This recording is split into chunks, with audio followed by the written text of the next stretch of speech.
السلام علیکم dear students, آج ہم پیٹرک پنگل کے مضمون سر الیگزینڈر فلیمنگ پر بات کریں گے۔ الیگزینڈر فلیمنگ 1881 میں اسکاٹ لینڈ کے علاقے آئر شائر میں پیدا ہوئے۔ آپ ایک بائیولوجسٹ، بیکٹرولوجسٹ، فزیشین اور فارماکولوجسٹ کے طور پر جانے جاتے ہیں۔ آپ کی مشہور زمانہ ایجاد پینسلین ہے۔ آپ کو 1944 میں سر کا خطاب ملا۔ 1945 میں آپ نے ہاورڈ فلوری اور ای بی چین کے ساتھ مشترکہ طور پر نوبل پرائز بھی حاصل کیا۔ اب آتے ہیں ہم لوگ آج کے مضمون پر۔ اس مضمون کے بالکل آغاز پر الیگزینڈر فلیمنگ سے پہلے میڈیکل کے شعبہ میں جو کچھ ہو چکا تھا یا جو ہو رہا تھا اس پر مختصر بات کی گئی ہے، اور اس کے بعد پیٹرک پنگل فلیمنگ کی حالات زندگی کے ساتھ ساتھ ان کے سائنسی کارناموں پر بھی روشنی ڈالتے ہیں۔ اس مضمون کو آسانی سے سمجھنے کے لیے ہم اس کو 3 حصوں میں تقسیم کر لیتے ہیں۔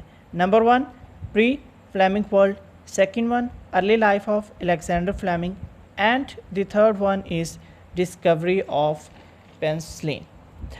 اب ہم اسی ترتیب کے ساتھ ان پوائنٹس پر بات کریں گے۔ سب سے پہلے آتے ہیں پری فلیمنگ ورلڈ پر۔ پیٹرک پنگل لکھتے ہیں کہ 2 لوگوں نے طب کی دنیا میں انقلاب برپا کیا تھا۔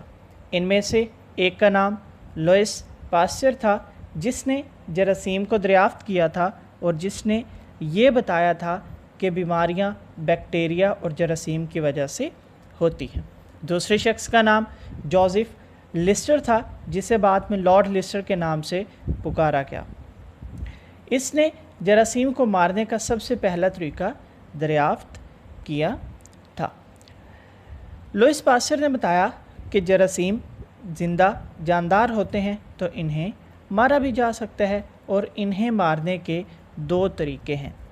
پہلا طریقہ انہیں ہیٹ کے ذریعے ختم کیا جا سکتا ہے، مارا جا سکتا ہے، اور دوسرا طریقہ کہ کوئی بھی کیمیکل اینٹی سیپٹک، مطلب کہ کوئی بھی جراثیم کش دوا استعمال کر کے انہیں مارا جا سکتا ہے۔ جیسا کہ کاربولک ایسڈ ایک ایسا کیمیکل ہے جو جراثیم کو مارتا ہے، اور یہی وہ کیمیکل تھا جسے لارڈ لسٹر نے سب سے پہلے جراثیم کو ختم کرنے کے لیے استعمال کیا تھا۔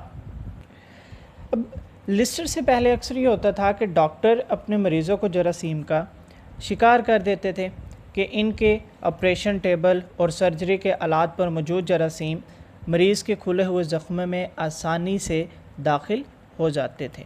اب لسٹر نے یہ کیا کہ وہ آپریشن سے پہلے اپنے سرجری کے آلات کو کاربولک ایسڈ کے ذریعے جراثیم سے پاک کرتا تھا۔ اس نے اپنے ہاتھوں، مریضوں کی جلد اور حتیٰ کہ آپریشن تھیٹر کی فضا میں موجود جراثیم کو مارنے کے لیے بھی کاربولک ایسڈ کا استعمال کیا۔ لسٹر کا مقصد یہ تھا کہ سرجری کے دوران مریض کو جراثیموں سے بچایا جا سکے، یعنی کہ بیماری کے جراثیم کو مریض کے جسم میں داخل ہی نہ ہونے دیا جائے، اور وہ اپنے اس مقصد میں کامیاب بھی ہوا۔ لیکن وہ جراثیم جو مریض کے جسم میں داخل ہو چکے ہوں، ان کو مارنا زیادہ مشکل کام تھا، اگرچہ کاربولک ایسڈ کا استعمال کر کے ان کو بھی مارنا ممکن تھا۔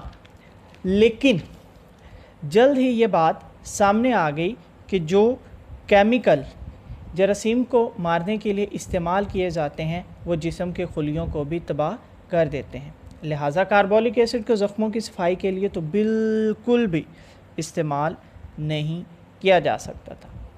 اس کے بعد کاربولک ایسڈ کو مریض کے خون میں انجیکشن کے ذریعے داخل کرنے کا تجربہ کیا گیا، لیکن ایسا کرنے سے بھی فائدے سے زیادہ نقصان ہوا، کیونکہ خون میں موجود تمام جراثیم کو مارنے کے لیے کاربولک ایسڈ کی اتنی ڈوز دینا پڑتی تھی کہ اس سے مریض کی موت یقینی واقع ہو جاتی تھی۔ پھر پیٹرک پنگل ہمیں بتاتے ہیں کہ اس معاملے کی ساری تحقیقات کو میچنیکوف سامنے لے کے آیا۔ وہ ایک ماہر جراثیم تھا اور پاسچر کا شاگرد بھی تھا۔ اس نے خون میں موجود سفید خلیے، یعنی کہ جس کو ہم لوگ بائیولوجی میں لوکوسائٹس کہتے ہیں، ان کو دریافت کیا، اور اسی نے ہمیں یہ بھی بتایا کہ سفید خلیے بیماری کے جراثیم کے خلاف لڑتے ہیں۔ جب جراثیم جسم میں داخل ہوتے ہیں تو سفید خلیے ان پر حملہ کر دیتے ہیں اور اس طرح جرمز اور لوکوسائٹس کے درمیان ایک جنگ شروع ہو جاتی ہے جو اس وقت اختتام پذیر ہوتی ہے جب یہ سفید خلیے تمام جراثیم کو مار دیتے ہیں، اور دوسری صورت اس کی یہ نکلتی ہے اگر جراثیم طاقتور ہوں تو سفید خلیوں کو مار دیتے ہیں، اور جس کا نتیجہ، جس کا رزلٹ صرف اور صرف جو ہے وہ مریض کی موت ہوتی ہے۔ کاربولک ایسڈ اور باقی تمام کیمیکل جو اس وقت استعمال ہو رہے تھے ان میں سب سے بڑا مسئلہ یہی تھا کہ وہ سفید خلیوں کو بھی تباہ کر دیتے تھے۔ اب کسی ایسی چیز کی تلاش تھی، کسی ایسی چیز کو تمام سائنٹسٹ، تمام لوگ، تمام ریسرچر تلاش کر رہے تھے کہ جو خون میں موجود سفید خلیوں کو خراب نہ کرے بلکہ ان کو مزید طاقتور بنائے تاکہ وہ بیماری کے جراثیموں کے خلاف لڑ سکیں۔ یہ کچھ پس منظر بتانے کے بعد پیٹرک پنگل الیگزینڈر فلیمنگ کی ابتدائی زندگی کے بارے میں بھی ہمیں بتاتے ہیں۔ آپ لکھتے ہیں کہ فلیمنگ 8 افراد کے خاندان میں سب سے چھوٹا تھا۔ جب وہ 7 سال کا تھا تو اس کے باپ کا انتقال ہو گیا۔ اس کے بھائیوں نے کھیتوں وغیرہ کا انتظام سنبھال لیا اور گھر کے تمام کام اور گھر کی تمام مینجمنٹ ان کے بھائیوں کے ذمہ آ گئی۔ پھر 10 سال کی عمر میں اس نے ڈارول اسکول میں ایڈمیشن لیا، وہاں پر داخلہ لیا، اور ان دنوں میں یہ بحث چل رہی تھی گھر میں کہ آیا کہ الیگزینڈر فلیمنگ کو اپنی تعلیم جاری رکھنی چاہیے یا اپنے بھائیوں کے ساتھ زمین سنبھالنی چاہیے، لیکن پھر آخر کار یہ فیصلہ ہوا کہ اسے اپنی تعلیم ہی جاری رکھنی چاہیے۔ اس کے بعد وہ کلمرنوک اکیڈمی چلا گیا اور 14 سال کی عمر میں پھر وہ لندن آ گیا اور 2 سال تک ریجنٹ اسٹریٹ پولی ٹیکنک میں اپنی تعلیم کو جاری رکھا۔ 2 سال تک وہاں پر وہ پڑھتا رہا۔ اس کے 3 بھائی پہلے ہی لندن میں تھے، جن میں سے ایک آنکھوں کا ڈاکٹر اور دوسرے 2 بھائی اینکساس بن گئے۔ ان کی ایک بہن نے اسکاٹ لینڈ میں ڈاکٹر سے شادی کر لی جبکہ دوسری بہن نے جانوروں کے ڈاکٹر سے شادی کر لی۔ اس لیے فلیمنگ کی فیملی کو، فلیمنگ کے خاندان کو میڈیکل فیملی بھی کہا جاتا ہے۔ پھر 16 سال کی عمر میں فلیمنگ نے پولی ٹیکنک کو چھوڑ دیا کیونکہ اس کے پاس مزید تعلیم جاری رکھنے کے لیے پیسے نہیں تھے۔ وہ اپنے اسٹڈی کے ایکسپینسز کو بالکل بھی بیئر اپ نہیں کر سکتا تھا۔ پھر الیگزینڈر فلیمنگ نے لیڈن ہال اسٹریٹ میں جہازوں کی ایک فرم میں بطور کلرک کام شروع کیا اور وہاں اس نے 4 سال تک ملازمت کی۔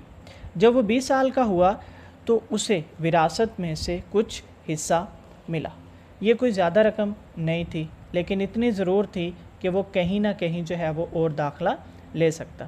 پھر فلیمنگ نے میڈیکل اسکول آف سینٹ میری ہاسپٹل میں داخلہ لے لیا اور یہاں اس نے 1906 میں اپنی تعلیم مکمل کی اور پھر اسی ہسپتال کے میڈیکل سٹاف میں شامل ہو گیا جہاں اس نے 8 سال تک سر ایلمرتھ رائٹ کے ساتھ کام کیا۔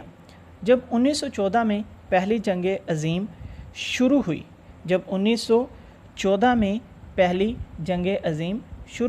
تو الیگزینڈر فلیمنگ نے RAMC means Royal Army Medical Corps میں شمولیت اختیار کی اور اپنی جراثیم پر تحقیقات جاری رکھی۔ مزید اس مضمون کا جو باقی حصہ ہے وہ ہم لوگ دوسری ویڈیو میں ڈسکس کرتے ہیں۔